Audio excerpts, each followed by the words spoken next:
ভালো লাগার আর ভালো থাকার দিনগুলো কেন যেন দীর্ঘ হয় না। জীবন এমন এক জায়গায় দাঁড় করিয়ে দেয়, ভালো লাগাটা ধরে রাখতে গেলে হারাতে হয় জীবনের বাস্তবতা, আর বাস্তবতা মেনে নিলে হারাতে হয় স্বপ্নগুলোকে। আসসালামু আলাইকুম, কেমন আছেন সবাই? Welcome to my channel Meghnaz dream. নতুন আরেকটি ভিডিওতে সবাইকে স্বাগতম। গল্প তো জীবন থেকে নেওয়া হয়, তাহলে জীবন কেন গল্পের মতো সুন্দর হয় না? আজও আপনাদেরকে একটা সুন্দর গল্প শোনাবো। শ্রাবণীর সাথে আমার বিয়ে হয়েছে অল্প কয়েকদিন হলো। বাবা মায়ের পছন্দে শ্রাবণীকে বিয়ে করেছিলাম। এখন দেখছি আমার মা শ্রাবণীকে তেমন একটা পছন্দ করে না। মাঝে মাঝে শ্রাবণীকে অনেক শক্ত শক্ত কথা বলে ফেলে।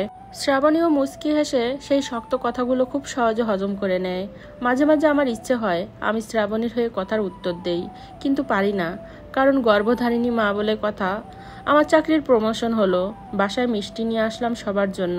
শ্রাবণী মিষ্টি পছন্দ করে না, আইসক্রিম খুব পছন্দ করে, তাই ওর জন্য আলাদা করে আইসক্রিম আনলাম।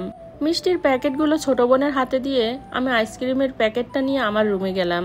পরের দিন সকালে দেখি মা শ্রাবণীকে বলছে, তোমার জামাইয়ের তো প্রমোশন হয়েছে, এখন থেকে তোমরা জামাই বউ মিলে দরজা বন্ধ করে রসগোল্লা সন্দেশ খাবে, আমরা তো এগুলো চোখেও দেখতে পারবো না।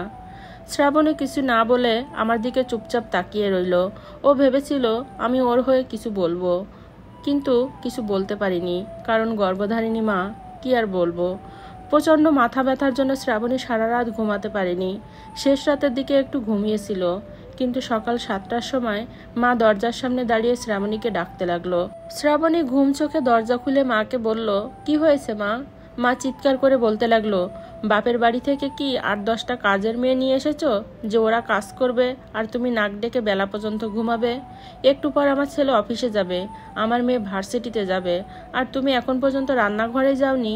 শ্রাবণী কিছু না বলে মাথা নিচু করে চুপ করে রইল, আর আমি মার সব কথা শোনার পরেও না শোনার অভিনয় করে চুপ করে শুয়ে রইলাম, কারণ গর্ভধারিণী মা বলে কথা, মাকে কিছুই বলা যাবে না। পারিবারিক একটা অনুষ্ঠান উপলক্ষে আমি সবাইকে শপিং করার জন্য টাকা দিলাম, শুধু শ্রাবণী বাদে। সবাই শপিং করলো, আর আমি শ্রাবণীর জন্য নিজে পছন্দ করে একটা শাড়ি কিনে আনলাম।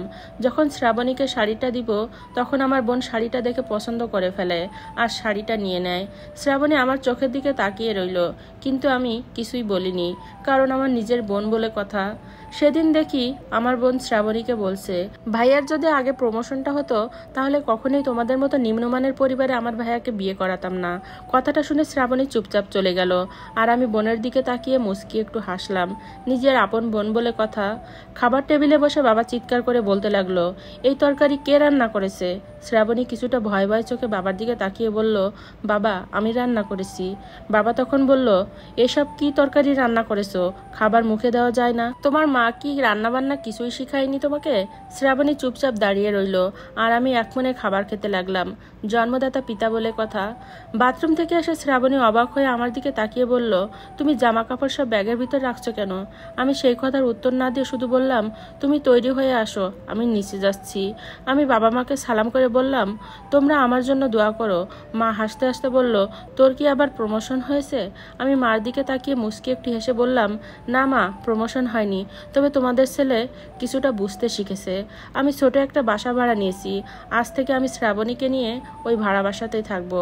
মা রেগে গিয়ে বলল, শেষ পর্যন্ত তুইও অন্য ছেলেদের মতো বউয়ের গোলামি হয়ে গেলি? আমি মাকে বললাম, না মা, বউয়ের গোলাম হয়ে যায়নি, শুধু বউকে তার প্রাপ্য সম্মানটা দিচ্ছি।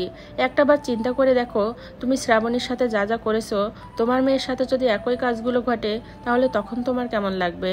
বাবার দিকে তাকিয়ে বললাম, আচ্ছা বাবা, আজ আমার ছোট বোন যদি রান্না করতো আর সেই রান্না যদি খারাপ হতো, তাহলে কি তুমি আমার ছোট বোনকে এইভাবে বকাঝকা করতে পারতে যেভাবে শ্রাবণীকে বকেছো? বাবা, সব রান্না সব দিন সমান হয় না, একটু ভুল হতেই পারে, তাই বলে ওকে বকাঝকা না করে একটু ভালো করে বুঝিয়েও তো বলতে পারতে। ছোট বোনকে বললাম, দেখ বোন, তুইও কোনো একদিন অন্য বাড়ির বউ হবি, তখন যদি তোর স্বামীর দেওয়া উপহারটা কেউ কেড়ে নেয়, তখন বুঝবি কতটা কষ্ট হয়। তুই এখন ভার্সিটিতে পড়িস, তোর বোঝা উচিত কাউকে ছোট করে কেউ কখনো বড় হয় না। ছেলে বিয়ের পর মা বাবা থেকে আলাদা হয়ে পড়ে শুধু বইয়ের দোষে না, মাঝে মাঝে বাবা মারও দোষ থাকে। কিছু বাবা মা কখনোই মানতে চায় না ছেলের বউ ও মেয়ের মতো, তোমরা আমার বাবা মা, তোমাদের উপর অবিচার করতে পারি না, কিন্তু আমার স্ত্রী তো আমার অর্ধাঙ্গিনী, আমার শরীরের অর্ধেক অংশ, তার প্রতি কি করে অবিচার করি?